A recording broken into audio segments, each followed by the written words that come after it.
today is Tiffany Mannion. She's a cyclist from the Swansea area in the Monadnock region. I'm so happy you could be here today, Tiffany, because May is National Bike Month, so we wanted to highlight some of the people who bike around the area and talk to them about their experiences and what they do. So welcome, Tiffany. Thank you. Happy to be here. Good. So tell me, you bike a lot. I heard something like, how much so far this spring?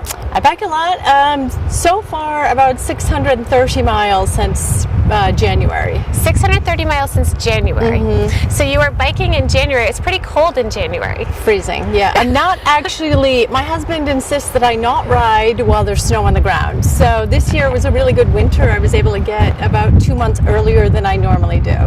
Wow. So the National Bike Challenge starts May 1st officially. What is the National Bike Challenge? It's a challenge that throughout the country, and you can log your miles using an app like Strava. Okay. And then it keeps track of how many miles you ride per week or per month, and then annually tallies it up, ending, I think, at the end of September.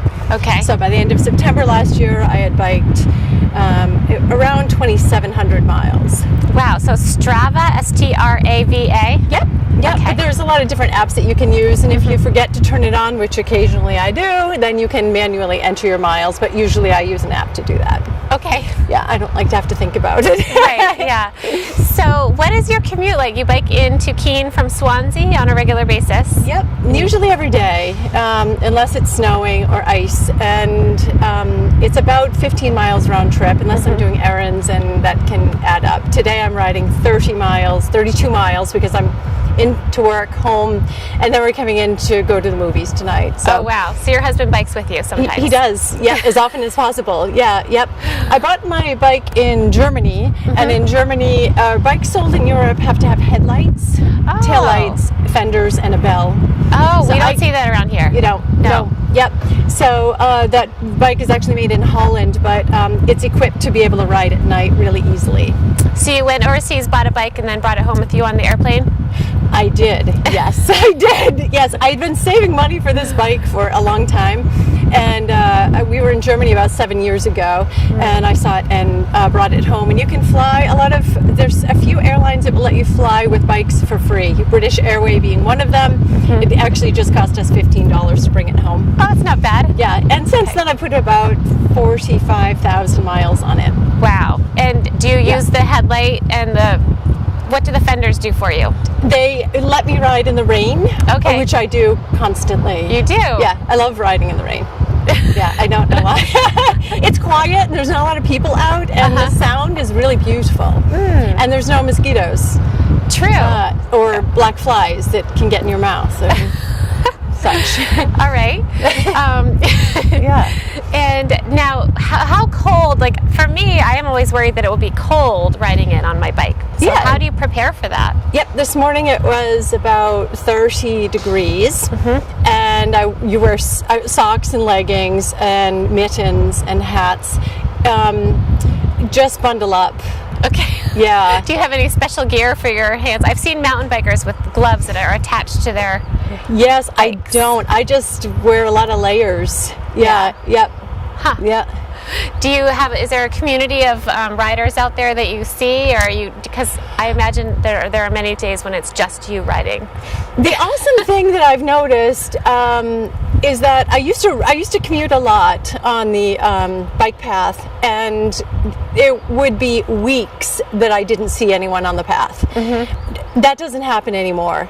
This bike path, most of my ride is on the bike path, and I count usually between 7 and 20 people using the path on a half an hour ride. Wow. So and I think it has a lot to do with the infrastructure that Keene has laid out, connecting with bridges, like the bridge over by that highway, the bridge that's opening over here. Yeah, we should talk a little about where we are actually. Yeah. Here. Sure. Right. We're on the bridge over the Ashwillet River behind the Walmart in Keene, next to Keene State. Yep. And this goes where if you had... Oh, it's beautiful. I've taken this all the way to Piccadilly Farm in...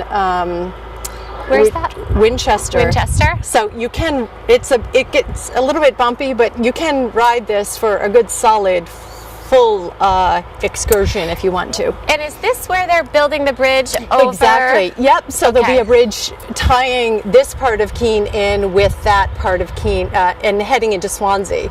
So Okay. this comes out near Crescent Covered Bridge in Swansea. Okay. Yep. And then if you keep going, there'll be another trestle bridge, and then you can just keep going. They've laid a beautiful amount of trails out. So there's so many people using the path, from bicyclists to people walking their dogs. Every generation, it's really encouraging to see the increase in the amount of usage on the trail. Yeah, that's Yep. great. I mean, some people just want to bike like you. Yep. You must not have to do other exercises. I do. Yes, because I eat too much. Yes, I have to. Yes. Yes, unfortunately. It's a lot of physical activity, so that's great. Yep. And then heading up this way goes through the campus. What road is that we can see? I think that is Winchester. It may be Oh, yeah. not. Yep, it's Yep. right by Andy's Winchester Cycles, Street. and then that connects with the Starbucks. Okay. Yep. Yep, And I they stroll just it, remember. opened up a bike path. PSNH, as I understand it, donated land, so that connects with. If you go down here and turn left, you can easily access West Street through a little plot of land, and that is new. So that Oh. has really opened up the opportunity to be able to connect easily on a bike. Yep. That's great. Pretty much you can do anything. You can do You anything. can go anywhere and do anything. Okay. Yeah. in Keene. And how about the bike racks in Keene? Do you feel pretty safe bringing your bike places? I don't, but I have a fierce attachment to my bicycles, so normal people probably could. I have a locking system on my bike that makes it difficult, so it locks the back tire. Oh, yeah. But I do use bike paths, bike racks when I go out. I'll use it tonight. I'm going to the Putnam Theater at Keene State for the movie. So, and we do lock up. My husband has. We have two different locks that we use. Okay. Yeah. Do you know if Keene is fairly safe for people with bikes, or in the surrounding towns, not just Keene? We should talk about all the towns. I have heard that it is. Yeah. Yep. Yeah, I remember when I lived in Boston, I had my bike stolen. That's heartbreaking. They just, one of those big Yeah. not wire cutters, but cable cutters. Yeah. So we had, but yeah, it was too bad. Yeah, I just came back from Amsterdam, and they have actually laser cutters, so they in 2 Wow. seconds can use a laser and slice through a lock. So, I mean, if you have a bike and it's an investment like a car would be, that's Yeah. how I understand it. Yeah. I just am careful. Did you bring your bike with you to Amsterdam? I did not. I rented bikes. It was February, and I rented bikes from the hotel. Yeah. They are amazing at for biking in Holland. Yes. I studied abroad there and Yes. loved it. The bike to person ratio is 1-to-1, one bike per person.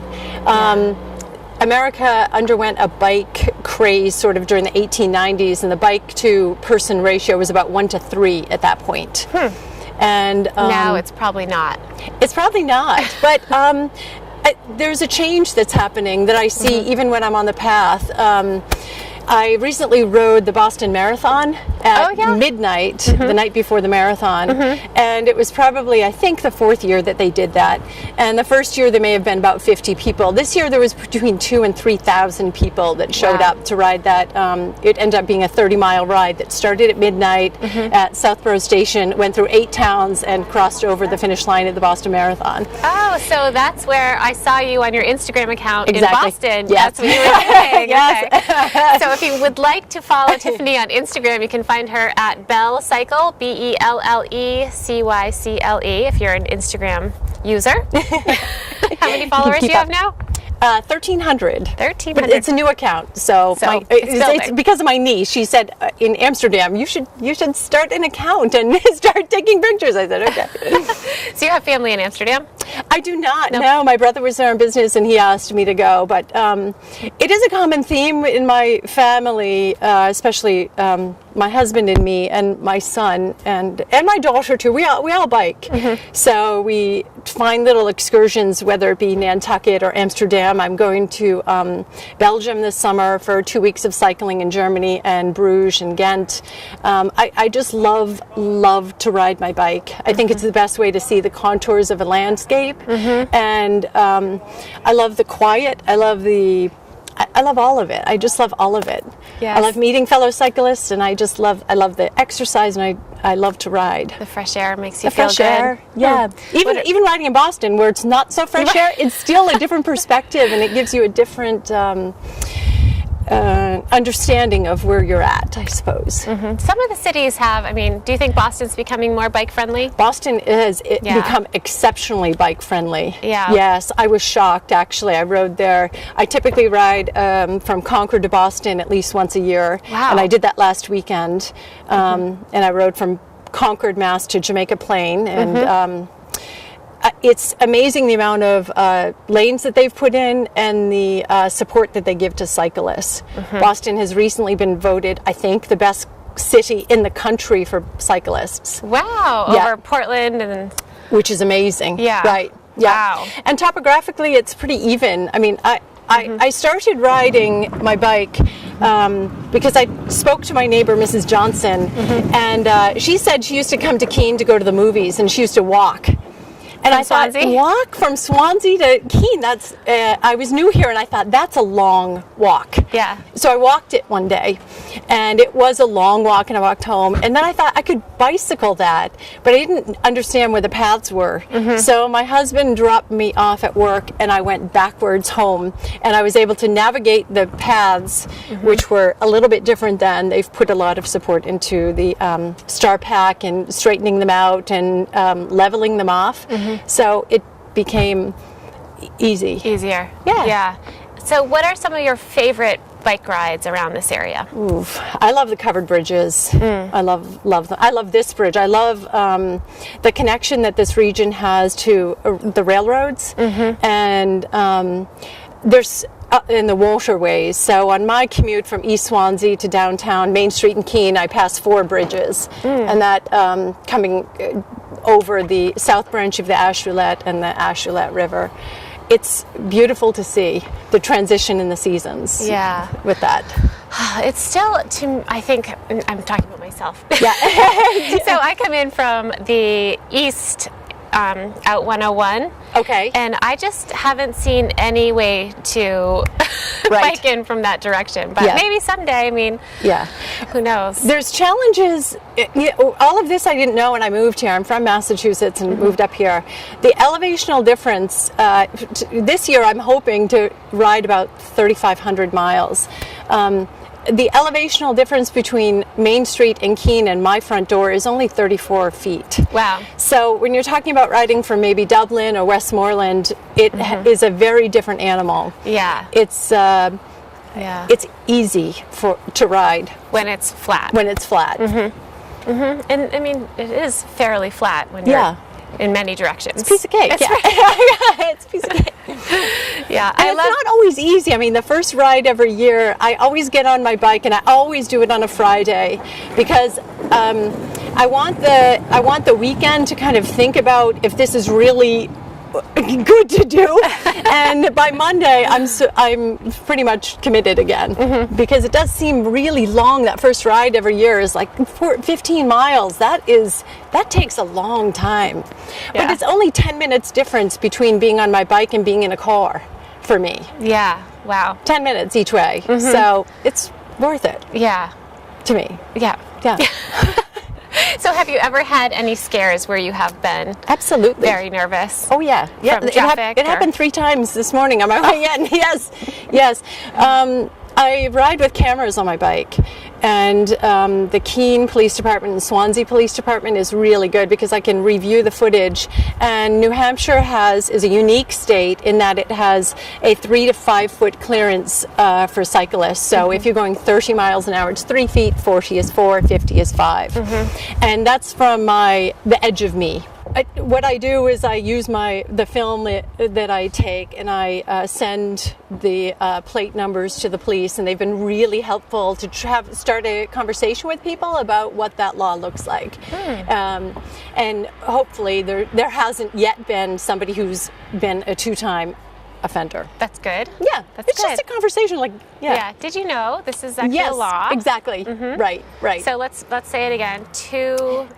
3 feet at 30 30 and under, 30 and low. Exactly. Less. 4 Yep. feet, 40, 50. Okay. Yep. And that's quite a good distance, actually. Yeah. If I can touch your vehicle, reach out when I'm riding. 3 it's, feet? Yeah, you're probably too close. If you can dial my phone, and when you're driving by, you're a little too close. Okay, Yeah. good. So you have had scares. That's too bad, but it's understandable. But Yeah.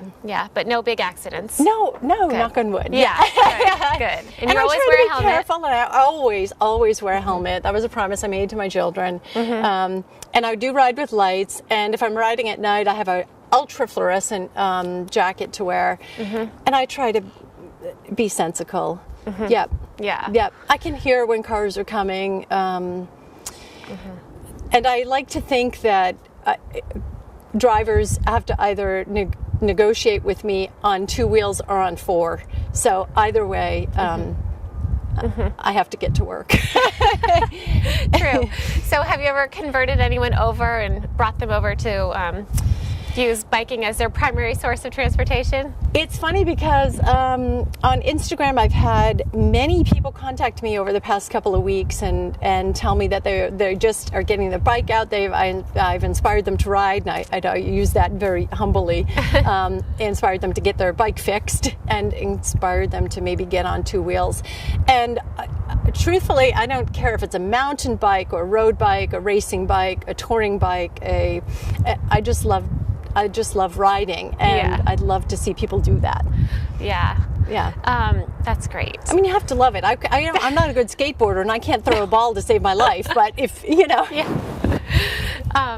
So do you have any tips for someone who might say, I'd really like to start trying to commute on my bike? What might be some good ways to start? Or I would say to give it at least a week, because the first couple times are really not enjoyable. You're sort of adjusting to the saddle, you're adjusting to packing all these things. If you can give it a week, it becomes second nature. I spoke with a friend of mine, Mike Morrison, and I said, I don't know really why I love riding my bike so much. And he said, of course you do. You just shut your front door and you're ready for the outdoors, and you don't have to transition into a secondary space. You're just outside. So dressed to be outside. I have and love that. It's amazing. yeah, do you have a shower in your office for when it's very hot? I don't No? know, and I feel bad for my coworkers, but It's really hot days. Not that we have that many. I mean, I could use their shower, worst case scenario. But I also am not riding a really intense ride. I'm surprised the amount of conversations I have on my commute home. Oh yeah. All that transition time that I'm able to sort of process my work day, get ready for my home night. Conversations in your head. Oh, absolutely. Or with anyone who's listening. Yeah. Yes. Yeah. Talking out loud to yourself. Exactly. To others. Yeah. And it's good to be aware. I mean, there is a lot of wildlife here. So there's been a couple of deer that are extremely close, a lot of nightlife. If you're riding at night. I had a falcon follow me last year on the bike path for an uncomfortably long distance. Very curious about what I was doing. A few snakes, lots of rabbits. Oh yeah. So just watch for Animals. wildlife. As cars should do the same. Yeah, you're right. Fewer cats and dogs. Yes. Okay. Now, is there anything else you want to share with riders that people, bikers, commuters, car drivers?